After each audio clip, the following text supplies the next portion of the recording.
Hi, I'm Ross. This is my workshop. Entry, please.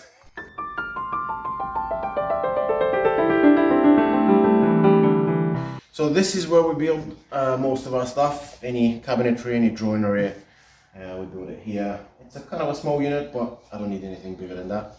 So about a year ago, a friend of mine recommended I do a tour of my workshop, which at the time I thought it might be a little bit weird because it's just a workshop.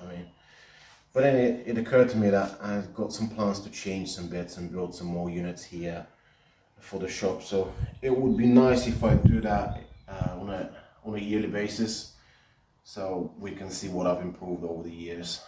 Also, some of you that watch my videos are also into woodworking, so you can possibly recommend some solutions for me that I didn't think of. So this is a tour of my workshop, and I'll tell you after the tour. I'll tell you what I'm thinking of improving. So we're starting here. So this is my side bench. So this assembles. I usually take it on site. This is actually a wardrobe door that I've messed up, and instead of me throwing it away, I just use it as a side bench. So at the moment I use it as a miter station. So I put my miter saw here and cut any random bits on it. This here is a dresser that I'm building, but this is not a commission. This is something I'm building out of spare material, so there's no really a rush for me to finish this. I'll finish it at some point, but yeah, I'm building this from spare materials that I left over.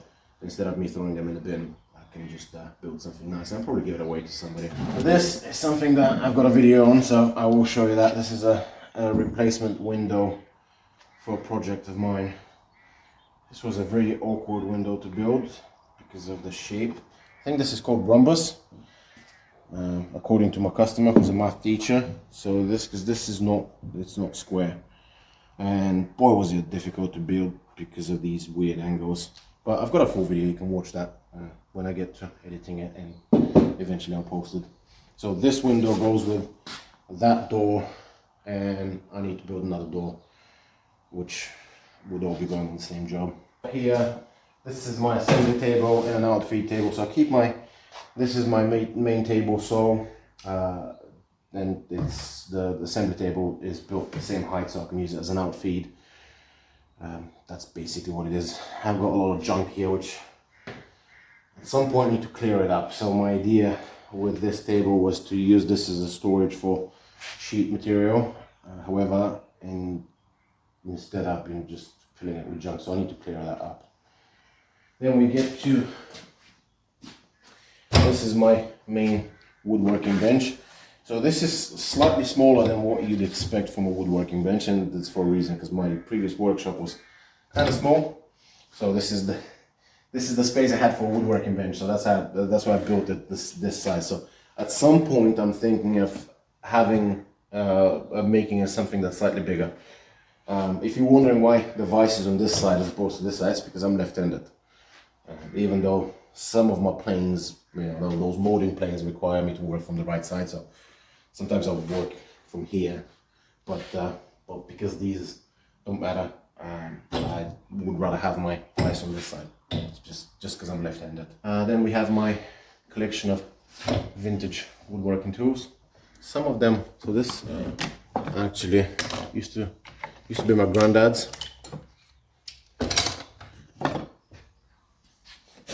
I don't use it a lot because my granddad was right-handed, and if you look at that, it's worn off this way because he would push it that way, and it's quite uncomfortable for me because I would need to hold it that way. However, I do like to keep it here as a souvenir.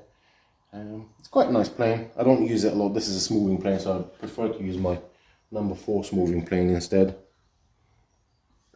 But yeah, that belonged to my granddad. As well as this caliper. If you look closely, if you can focus, it's actually made in Bulgaria, same as me. But yeah, that also belonged to my granddad. Other than that, those I've purchased myself. Oh, they are original vintage woodworking planes, other than these ones. These are brand new, but the wooden ones I get them from a website called oldtools.co.uk or something like that. So those are original. So somebody actually did use them in the 1800s. So this is a molding plane. This is a beading plane. And that other one's a beading plane as well. This one's a cool one. This is a molding plane again. So what you make with this one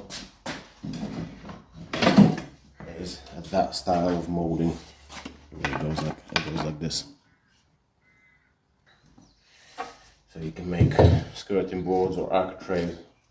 This is actually an architrave for a job I've made recently. So a job I did recently. I will link it up so you can see. It's a couple of doors I made on a job where we found a hidden storage.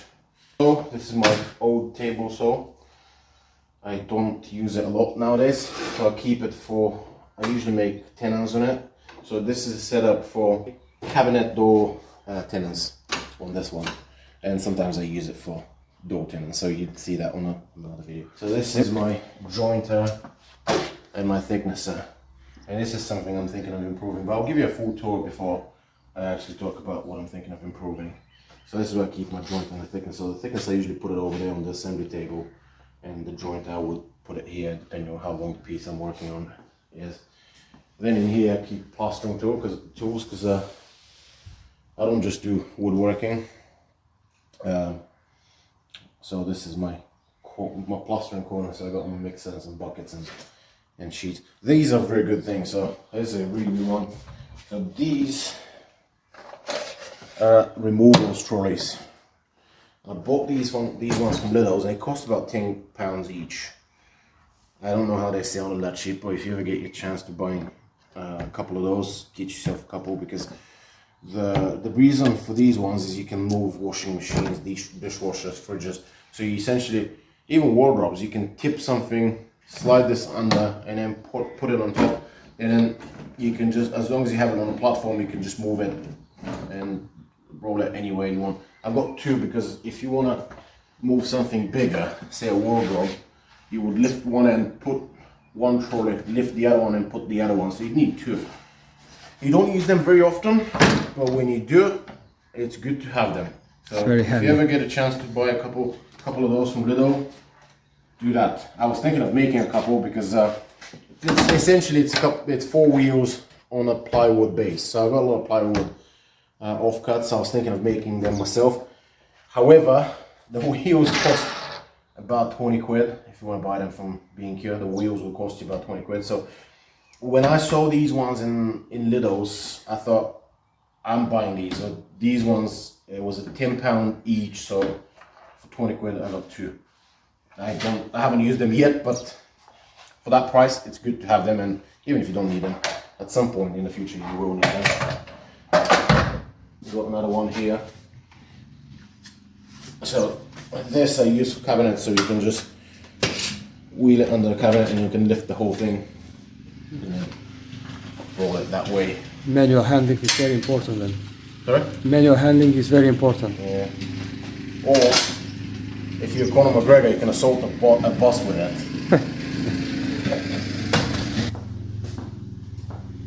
This is another temporary bench, so at some point I will be addressing this. I need to make some more tables here. Then I've got my lathe here. This again is from Lidl's. Now, I don't really need a lathe because rarely I need to do any turning. However, a few years ago they were selling this one for £60. So at that price I thought I'd buy it. But it's not a tool that I'm using all the time. I've made a few pieces with it and it's surprisingly good for £60. So yeah, this is a Parkside lathe. It's quite small. You can make pieces about this big.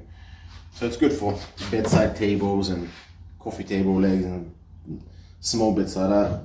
Again, I didn't really need one. The only reason I bought it was because it was just on sale for that ridiculously low price. What's this tool for? Oh, so this is a cordless drill. Now this is a drill. It's a handheld drill. Just grab it.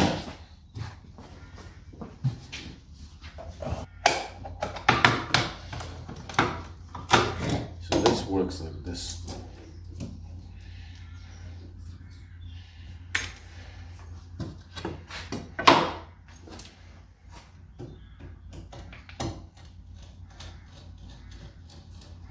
It's nice. Yeah, that's the original cordless drill. Very handy as well. So if your battery is flat, you can use this one instead. Yeah. So you can do that on it. You can flip the ratchet the other way around. Why would you need to do that? I have no idea, but you can apparently. Bought that from a car boat, by the way. It was £1.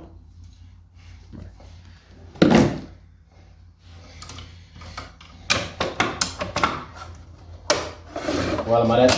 This is a cool piece of history. So this is an original record number 4 grooving plane, or as it's known as plow plane. So this is used to create rebates or grooves. As a matter of fact, I built this box myself, and about 25% of the box is made with this plane. So this is the groove here is made with that plane. The groove for the bottom is also made with that plane. Because when I ordered it online, it came with a box, but the box had seen better days, so I made a new replacement. It's a quite kind of a cool one. I use that when I make doors. It's what they used back in the day when they didn't have routers. So nowadays we make all of those things with routers. Back in the day they would make these things with a hand plane. So this is a very versatile plane. I actually, because this is a rebate plane, but I prefer making rebates with that one. This is a number 78 rebate plane, but it has a tendency of clogging up with wood shavings here. So I actually rarely use that this rebate plane. Instead, I like to use this one. It's just a personal preference.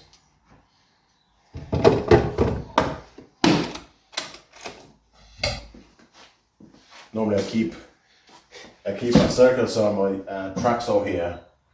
However, my track saw, I've given it to a friend of mine because he's building a gym, so he needs it to cut some sheet materials, and I don't really use it that often. Gunning, by the way. But my circular saw is in the T-stack over there because I keep it in the van all the time. This is my drill press, and this is a gift from a customer. It's surprising me how many gifts I get from customers. So this I replastered a couple of ceilings for a client, and he was a woodworker as well. At the time he had gotten one of those new Bosch drill presses, and he was like, "Oh, do you want my old one?" So yeah, cool. So he gave me that one. I rarely use that one. Sometimes I use it for mortises, but lately I've been using it quite a lot. Maybe I would have got myself one, but yeah, this is a gift of from a customer. So keep it. It's quite a cheap drill press, but it does the job. I don't feel the need to replace it. And I got a lot of clamps here. Some of them are present. Again, this is a gift from my workshop neighbor Tom. He was getting some new basic clamps, and he was like, "Oh, do you want these ones?" Because otherwise he was gonna throw them out. God knows why. I have no idea why. Why would someone need to get rid of clamps? I mean, you know what woodworkers are like. I don't think we can ever have enough clamps, but anyways. So these are, again, gift from Tom. I appreciate that very much. And this is a worktop fitting jig. This is for kitchen fitters. For some of you, you can see in some of my videos, this is to connect worktops. Maybe at some point I'll do a full dedicated video how to use that one. This is a cool one. This is to cut circles on a table saw.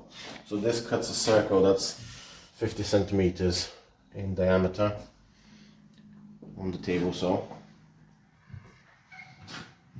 Maybe one day I'll do a video on that one. I won't get into that. This is a fun story. Now this is one of my most recent projects that I did, and I messed up the measurements. Long story short, I had to make it twice because I made it about 20 millimeters wider than it needs to be. So this thing is supposed to go in an alcove, in 2 alcoves on each side of the chimney. And we were working with very slim tolerances because this needs to be flush with with a wall. So the idea was, we don't have any side panels. The idea was I can take a little bit off the frames, scribe them onto the walls, and then push them in so you can have a flush fit. However, I did mess up the measurements, and because we have these panel doors, we can't really shrink it. I can shrink the cabinets, but then I would start cutting into the stiles. Then if I cut the stiles, then it won't be the same size of as the rails. So I thought I'd make the cabinets again. So I'll make new cabinets. I've got a video of that. I will be posting that eventually, so you will see the build of those cabinets. So I won't be including the mistake I made in the full video of the build of those cabinets, because I've seen some people on YouTube put their mistakes talking about them. However, this is just me getting the measurement wrong, and it's not that I took the measurement wrong when I was visiting the site. It was me making a mistake on SketchUp. So it's not like a teachable moment. I just got the measurement wrong, so I had to build them twice. It happens, but it's not really anything you can get out of that other than checking measurements twice. And sometimes even doing that, you can end up with some mistakes. This is an oak door that it's going on a job. I need to make another one similar to that, but without glass panels. And the reason we have this one ordered is because this is a standard size. This is, I think this is a 30 inch or 762 millimeters wide by, I don't know how many inches it is. We're working in metric system here, so this is 198 centimeters tall by 76.2 centimeters wide. So this is a standard door. However, the other one that we need for that job is not a standard size door, and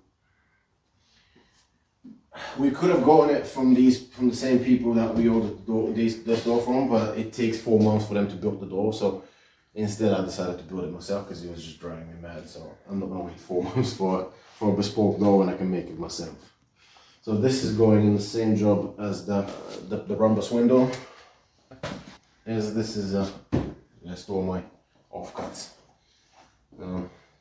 Sometimes I'm pretty bad with offcuts because I think I can make something out of these things. And every once in a while, probably once a year, I would get rid of most of them because I end up with things like that. So this is an offcut of an ash worktop, which seems nice, but what am I going to do with it?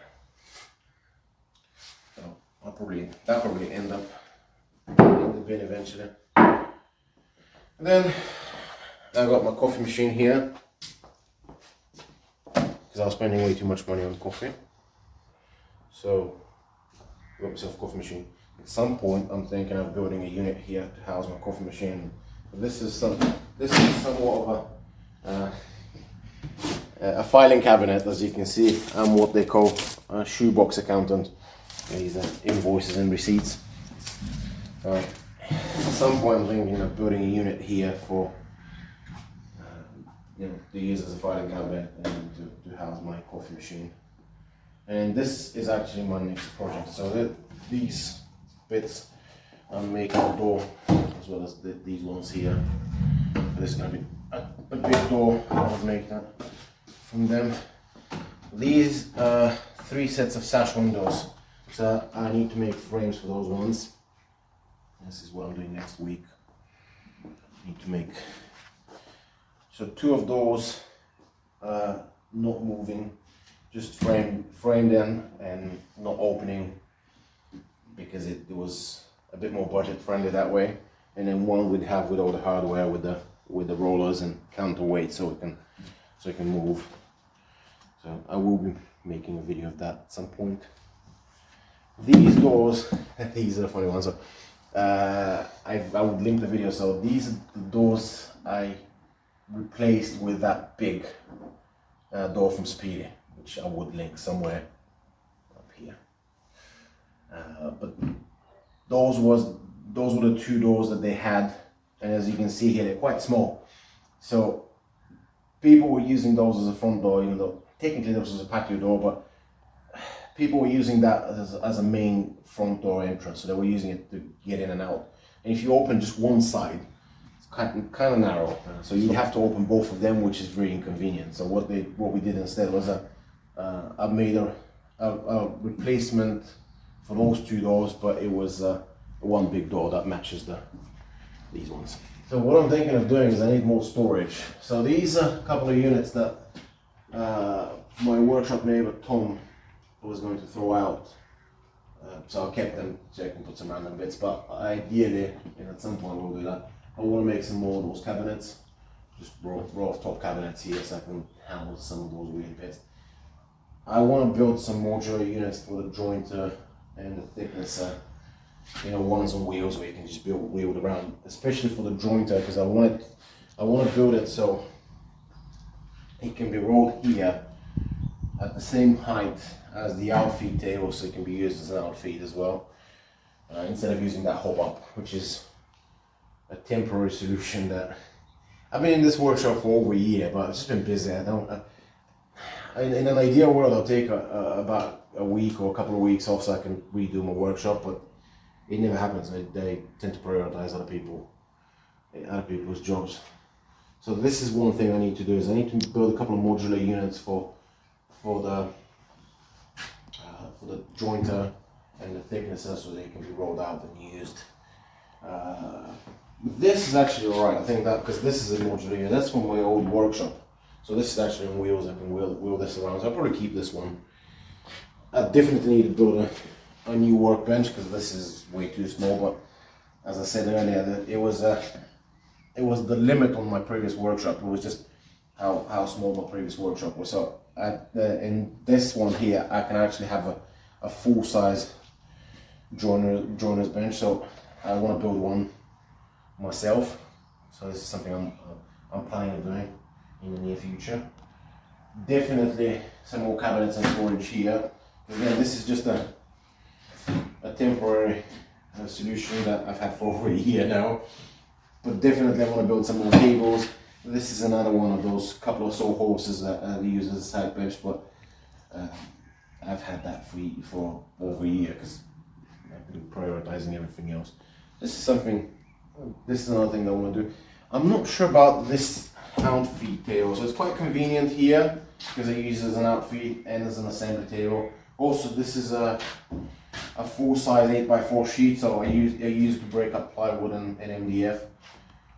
Because I was thinking about having the full size woodworking bench here in the middle.